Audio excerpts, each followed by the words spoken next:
Flying over Prince Edward Island is a panorama of Canada. Well-kept farms adjoining forest land making a quilt of the countryside. And one can see the incursion of industrial agriculture and vertical integration, controlling both the cost of production and the sale of the product. Underneath all of this is the history of the land of the Mi'kmaq people before settlers arrived, the struggle to break free from the lords of the land, and now how to keep land in the hands of communities. As a prairie person, I felt that this was a story that had to be told. That as we face land grabbing and concentration across Canada, can communities fight back? Can alternatives be built that preserve land for the common good? Can we learn from Prince Edward Island?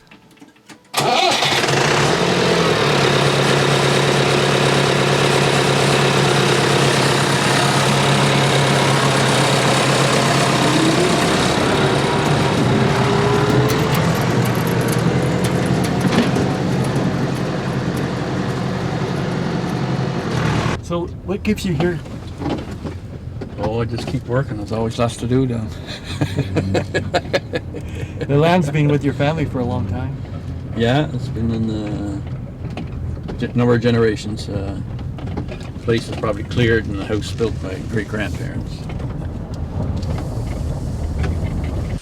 Land is probably the most intrinsic thing with Native people and people in general, but with Native people, we have this very deep connection with land, and it was in our first philosophies that the land was to be shared. It was Mother Earth, right? And it fed us, kept us warm, provided for us. Our enjoyment, our livelihood, all came from the land, or was connected to the land one way or another. There's a very strong spiritual connection.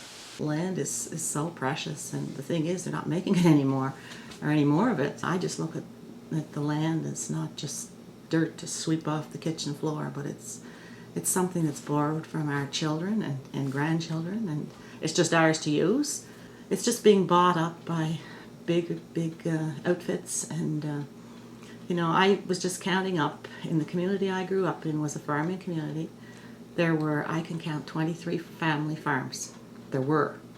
And now, I would say, it's practically owned by 2 or 3. And a couple of those are really big companies that own thousands and thousands of acres. It's kind of destroyed the fabric of our community. The things we've noticed, like on Prince Edward Island here, a lot of the young people, we used to have a lot of young people around, and now they're out west working, trying to survive, and they're back and forth. It's hard on them, but they're able to make better money, but it's a loss to the communities when you don't have the young people here. When I've written about the land, there's one particular song that is entirely embedded in my earlier experience as a 17-year-old, watching what our parents went through. Trying to describe the loss as something more than a piece of land or real estate. That they lost my father lost part of his reason for continuing to fight and live, It was just like, that was it, Old MacDonald had a farm, E-I-E-I-O, and on this farm he had a dream, E-I-E-I-O.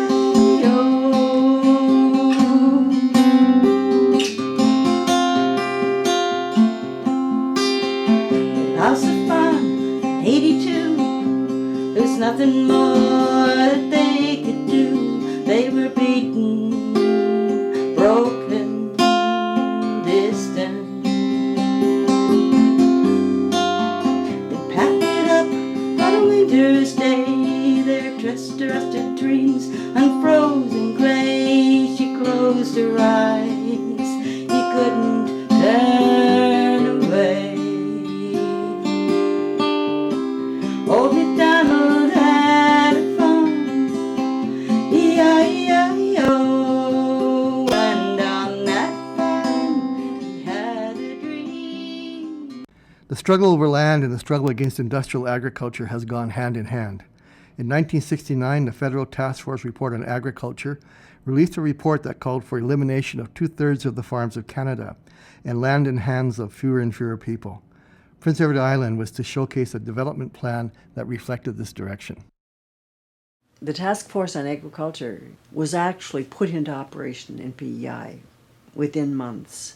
In fact, some politicians have said that the enactment of the task force, the implementation of it, was held up until PEI got their act together. And so that it wasn't accidental that PEI had a development plan that was based on the whole lineup. When I was a young farmer in 1980, when I get into it, with the development plan that PEI proposed, it was basically what they wanted was the smaller farmers to disappear and then the ones who remained to be more specialized and huge. That you, to a great extent, have lost absolute control over your production base as an individual farmer. And that was why in the 70s, in what we proposed in terms of the potato industry, is you wouldn't have a processing grade for product. You would have a Canada grade for product, so that if your grade of potatoes met Canada #1 or Canada processing grade, whatever, you would have control over your production. You couldn't be told that it doesn't meet our company's standards. That's bygone days now, and we are where we are. But I think that's why there's a greater understanding of vertical integration in Prince Edward Island, because it is to a great extent, yes, you own your land base, you own your equipment, or they're leased, but a lot of your points within the production chain and your market is controlled by a corporate giant. I have proprietary rights on seeds now. Cavendish has a variety of potato called Prospect, and just under last year, I was to they had an open farm day or whatever at the seed farm, and anyhow, one of the staff people had mentioned that it was just under 20% of the growers had their variety of potato seed. So they're in the fuel business, they're in the chemical business. You have the contract for your potatoes, and you have the inputs, and now even the seed, So not all of it, but that's the direction that I see it taking. And so if the company owns the seed, why do they need a contract? The contract's only an annual contract anyway, so there's no stability for a grower. Implicit or explicit pressure too. They're really worried in a lot of cases of losing their contract because of the consequences financially for their farm if they do, and so they self-regulate maybe more than they need to. And for sure, political activism and community organization is off the radar. You don't go down that road. What's happened all over the country, it certainly happened in PEI, it's happened in Nova Scotia, is that all the land is no longer land. It's being used to make huge profits by big companies. I don't think we can make the blanket statement that agriculture is bad for land and water. I think it's the model of agriculture that we're currently dependent on in Prince Edward Island. So it's the industrial model. Under the leadership of the National Farmers Union, a resistance was formed to keep land and control of food production in the hands of rural communities. Tractors on highways, massive public demonstrations were organized to tell the public what was happening. The NFU was the opposition voice on the island. Yeah, today is August 21st, 2015, 44 years to the day since Roy Atkinson, the national president of the NFU, was arrested at the Carlton Hotel, now away. I was district director of the NFU at the time, and I was alongside of him, and he placed his hand on Roy Atkinson's shoulder, Staff Sergeant Elliott did. He said, I arrest you, Roy Atkinson, in the name of Her Majesty the Queen. So we had 500 at the Conspiracy Hall that morning, we called it, Potato Warehouse, 500. Roy said, I'll allow myself to be arrested, he said, if need be. And I knew that's what happened. And their tears shed that morning, I tell you, because you're risking a criminal record. The resistance has continued over many years. Most recently, in 2013, the Carver Commission produced the Lands Protection Act report. It was an important victory in continuing to limit the size of farmland that could be owned by individuals and corporations. Over 600 people attended the hearings, and strong links were made between rural and urban communities. Well, I think we can be thankful here on PEI that we have this legislation. We mightn't think it's so important, but if we haven't had it, we're only probably about 1.5 million acres of land in PEI, and 1 million probably in farmland, or less. It's a little bit less than that. You know, when you see in Saskatchewan now, where some of those consortiums have bought up of acres in just a very short period of time out there, it's we would hardly have any land here owned by local farmers if we hadn't have been in that situation to bring that legislation in, and we're pretty thankful that it's there.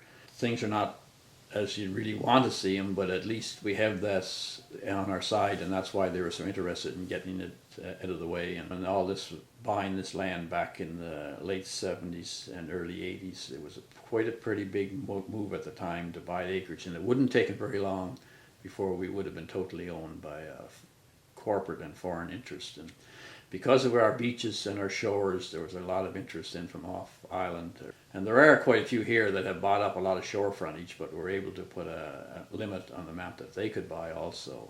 I think without that type of support there, in terms of from the public and from the legislation, it would have been pretty much near impossible to be able to stop these firms from coming in here and doing this. So we have to make allies with the general public, and they saw the necessity. They heard the call.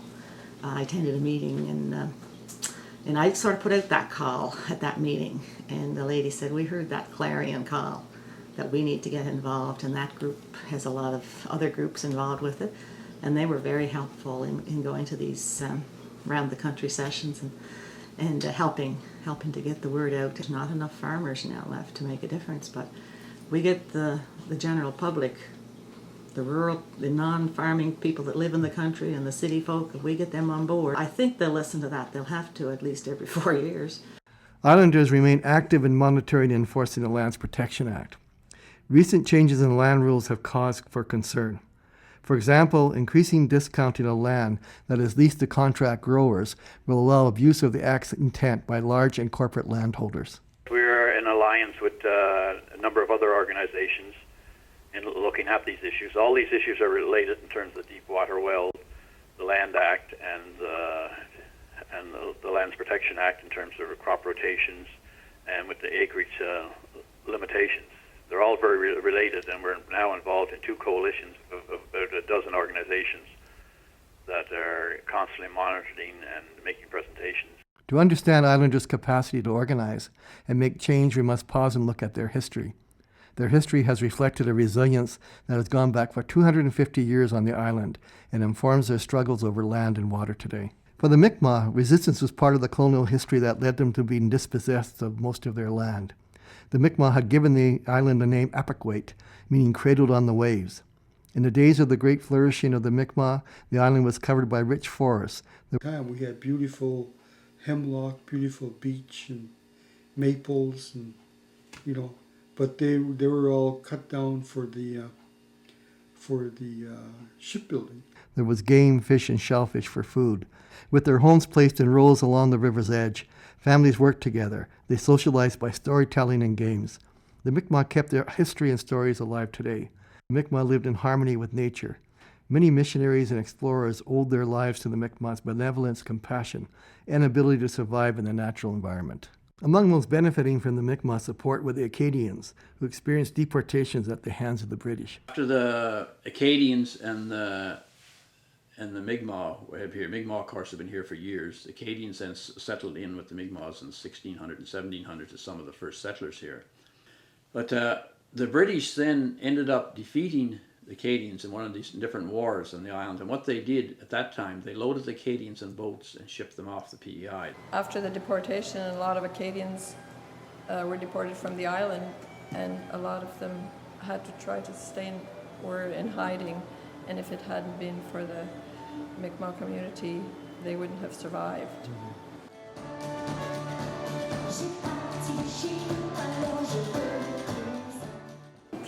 I think the Acadian community is still very strong. First of all, when you're when you're brought up on an island, like it starts there as an island, it's for sure that there's going to be closeness. Like, you know, because of a lot of music, there's such an abundance of music in the community that alone brings the people together. In the 1900s, the Acadians in Prince Edward Island built the Evangeline Cooperative Movement. The cooperatives provide social infrastructure, human services, and culture for their community. The Evangeline Cooperatives have been called the uncontested cooperative capital of North America. Prince Edward Island's colonial history also dispossessed the Irish, Scottish, and English working-class settlers, parceling out the land of the island to absentee lords of Britain. And so after that, then they hired a surveyor, Holland, to divide PEI up into and to do a survey of the land here. And so they divided up into 67 lots and given to like a lottery system in England. And so it was given to most politicians and war generals and others who had been involved in this government spoils and figured that they were owed from it. So that's who ended up owning PEI then. So a lot of times, most of them were absentee landlords.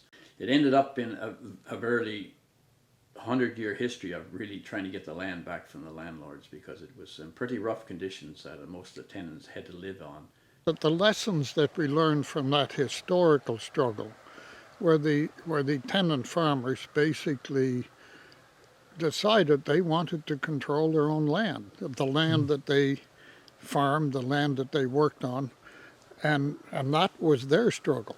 And people remember that history quite well, and I can remember even the demonstration when the leaflet we passed out back in the early 70s, we mentioned that. Land issues are in our blood, because if we go back beyond our roots in PEI to Ireland and Scotland, my ancestors lost their land base to the British, and so they came here with the promise of having clear title to their land.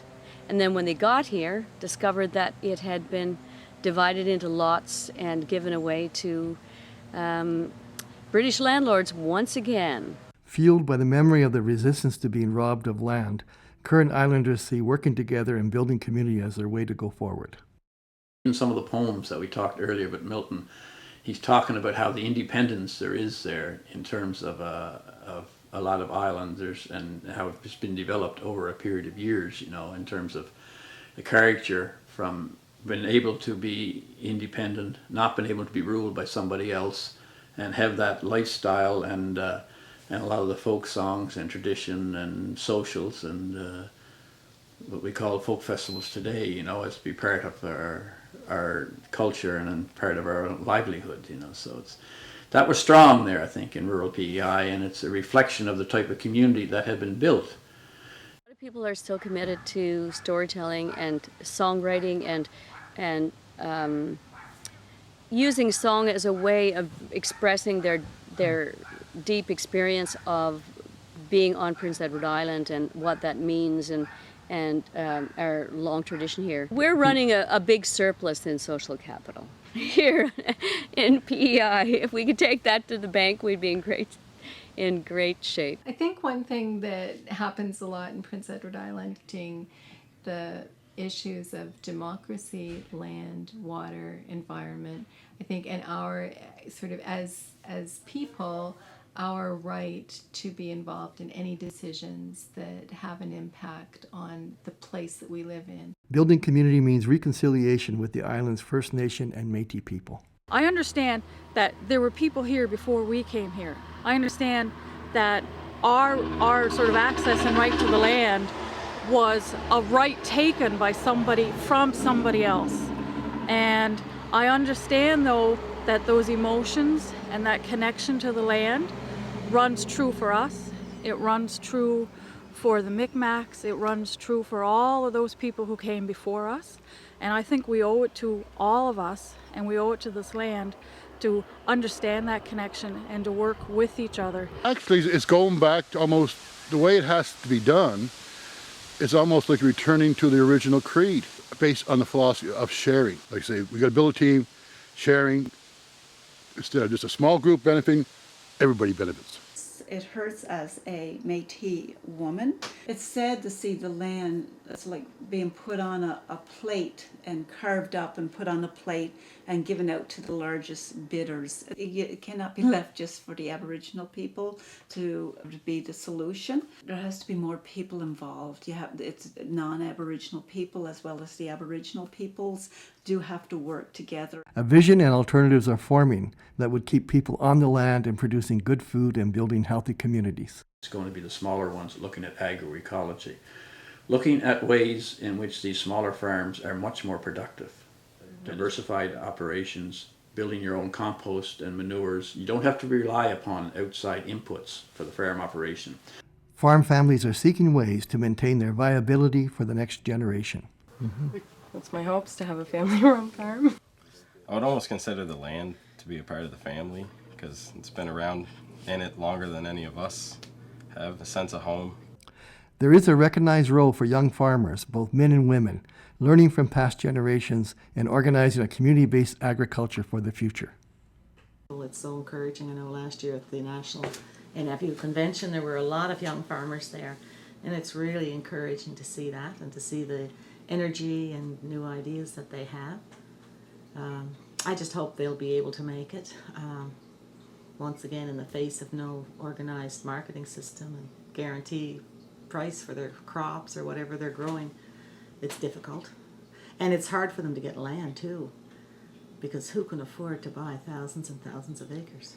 I think there's such a generation gap within farming, but within the union as well, where there's all these older members with such a wealth of knowledge and experience and that have done so much in activism in farming in Canada.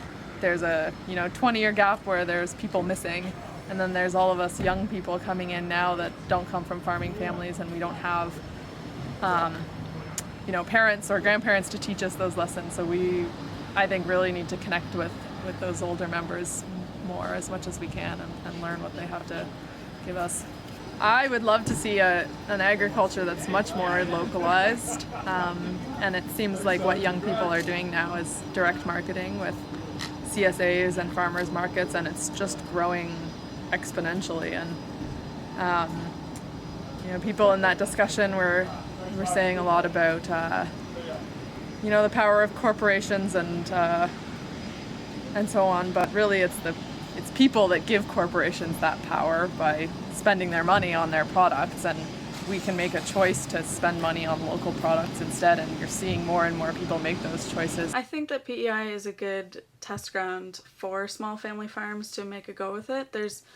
You have a lot of opportunity to interact with your consumers here, and I mean the Guardian and the Journal Pioneer and the local papers, and I think that a lot of people on the island want to and do understand the small family farms, and you have an opportunity to interact with the farmers directly, whether it's at the farmers market or just taking a drive through the country and pulling over and stopping and talking to them. Through the National Farmers Union, links are being made across Canada and internationally to learn and share about the extent of land grabbing and concentration. It's a fundamental transformation of the ownership of land that's occurring across the country. I mean, in Saskatchewan, where we've just done this major study, we were surprised at just how quickly the land ownership, that land is changing hands. We saw that within about, from 2002 to 2014, there's been a 16-fold increase in the land being owned by investors. Now, that's quite shocking. And it's not only the fact that investors, that non-farmer investors are now buying up land, but there's also a significant problem of increased concentration. I think that we really need to look at this carefully if we want to ensure that we actually have another generation of young farmers. I mean, Indigenous peoples have they speak about having a very different relationship to the land, and a very sacred relationship to the land, and I think there's much that we can learn from that. And in fact, we need to really remember that the first enclosures that occurred in this part of the world were our ancestors who came here and took over the land. So we need to recognize that and really take the time to speak with Indigenous peoples and talk about, well, how are we going to work with this together? And certainly the Truth and Reconciliation work gives us that space and that historical moment to do that, to do precisely that. One of the real benefits that for example, the National Farmers Union has now is that it has such strong links to the international peasant movement called La Vieille Campesina, and that's one of the interesting things is that you talk to an African farmer, somebody from Mozambique, for example, and they'll soon find that they're actually talking about the same problems, this issue of investors buying up farm land. And so that already kind of sets the stage for some really interesting discussion about, well, what is the solution then? How are we going to resist this? And I think that the international mobilization of peasant movements certainly helps the people here to lead them to take initiative, essentially, to really look at what's going on here and say, well, it's happening here too. There are all kinds of alternatives. Scotland, for example, where they've actually managed to carry out one of the most successful agrarian reforms in recent history. We also have a history of building cooperatives here. And so maybe we should be thinking a lot more about some kind of land co-op or land trusts or different ways of actually having access to land that ensures that we actually are able to use that land sustainably. We've learned much from the islanders that can be used to move forward in defending land and water across Canada. Come, all ye hardy sons of toil, pray lend an ear to me, while I relate the dreadful state of this our country. I will not pause to name the cause, but keep it close in view. Our comrades dear have got to leave, and bid this isle adieu. There is a band within this land who live in pomp and pride. To swell their store they rob the poor, on pleasure's wings they ride. With dishes fine their tables shine, they live in princely style. These are the knaves who make us slaves and sold Prince Edward Isle.